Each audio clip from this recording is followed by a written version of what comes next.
है। बहुत ही शानदार वीडियो है। वीडियो मोदी जी का है। ये वीडियो तब का है जब वो गुजरात के मुख्यमंत्री हुआ करते थे और सवाल पूछने का अंदाज देखिए। वो मनमोहन सरकार से कितना हेवी सवाल करते थे और जवाब मांगते थे।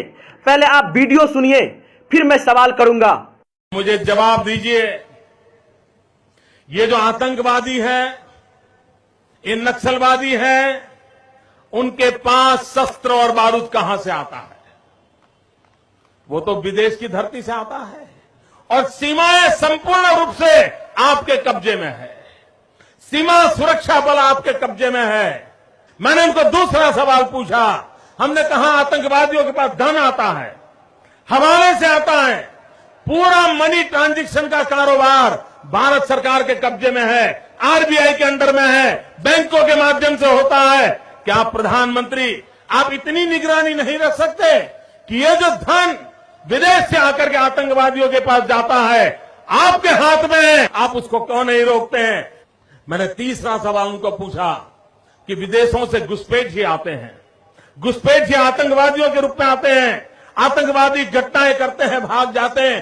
प्रधानमंत्री जी आप मुझे बताइए, सीमाएं आपके हाथ में है, कोस्टल सिक्योरिटी आपके हाथ में है, बीएसएफ सेना सब आपके हाथ में है, नेवी आपके हाथ में है, ये विदेश से घुसपैठ के कैसे घुस जाते हैं? मैंने चौथा सवाल पूछा, सारा कम्युनिकेशन भारत सरकार के अंडर में है। कोई भी अगर टेलीफोन पे बात करता है, ईमेल भेजता है, कोई भी कम्युनिकेशन करता है, भारत सरकार उसको इंटरप्ट कर सकती है। इंटरप्ट कर करके जानकारियां पा सकती है कि आतंकवादी गतिविधि के अंदर कौन सा कम्युनिकेशन चल रहा है और आप उसे रोक सकते हो। मैं पूछना चाहता हूं प्रधानमंत्री जी को, इस विषय में आपने क्या किया है? मैंने पांचवा सवाल उनको पूछा कि आप विदेशों में जो आतंकवादी भाग चुके हैं, जो लोग विदेश में बैठ करके हिंदुस्तान में आतंकवाद की घटनाएं कर रहे हैं, उनको प्रत्यारोपण के द्वारा हिंदुस्तान लाने का हमें अधिकार होता है। आपकी विदेश नीति में वो क्या ताकत है? एक बार इन पांचों चीजों पर कुछ करके दिखाइए, आतंकवाद जड़ मूल से उखड़ जाएगा। राज्यों के अधिकार हथिया करके राजनीति के करने के खेल छोड़ दीजिए। भाइयों बहनों, दिल्ली की सल्तनत के पास मेरे इन सवालों के जवाब नहीं है। कितना अच्छा वीडियो है, सुन के मजा आ गया। मोदी जी आप सवाल लाजवाब करते हैं। क्या पूछा है आपने? कृपया करके इन्हीं सवालों के जवाब आप दे दीजिए।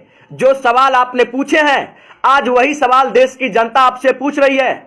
आज कोई मनमोहन नहीं है, आज कोई नेहरू नहीं है, आज कोई गांधी नहीं है। आज देश के प्रधानमंत्री आप हैं।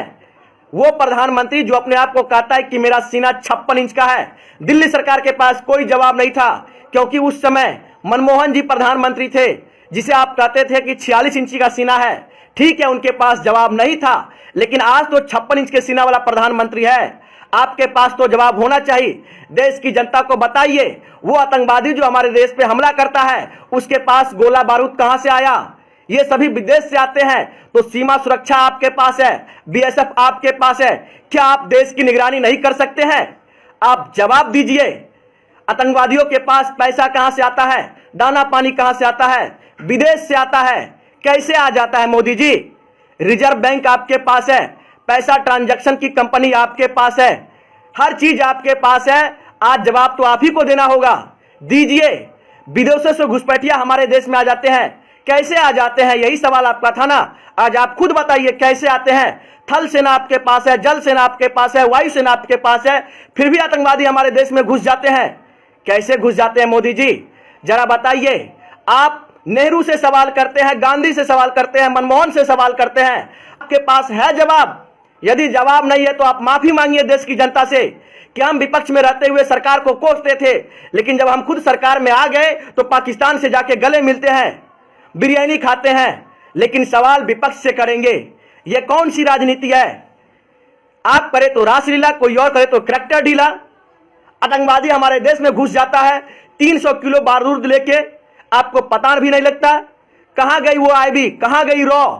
कोई विदेशी हमारे देश में बॉर्डर क्रॉस करता है 100 ग्राम गांजा लेके, तो हमारे देश की सेना पकड़ लेती है। लेकिन एक आतंकवादी हमारे देश में 350 किलो आरडीएक्स लेके घुस गया, आपको पता तक नहीं लगा। जिस सरकार को यह पता लग जाता है कि किसके फ्रिज में बीफ है, उस सरकार को यह नहीं पता लगा कि हमारे देश में एक आतंकवादी 350 किलो आरडीएक्स लेके घुस गया। शर्म आनी चाहिए ऐसे ऐसे लोगों पे जो लोग आज देश की जनता को गुमराह करते हैं, शहीदों के नाम पे वोट मांगते हैं। चुल्लू भर पानी में डूब मरना चाहिए ऐसे ऐसे लोगों को। मेरे बातों से सहमत है तो शेयर कीजिए। और कितना अच्छा सवाल था, यही सवाल मोदी जी आपसे है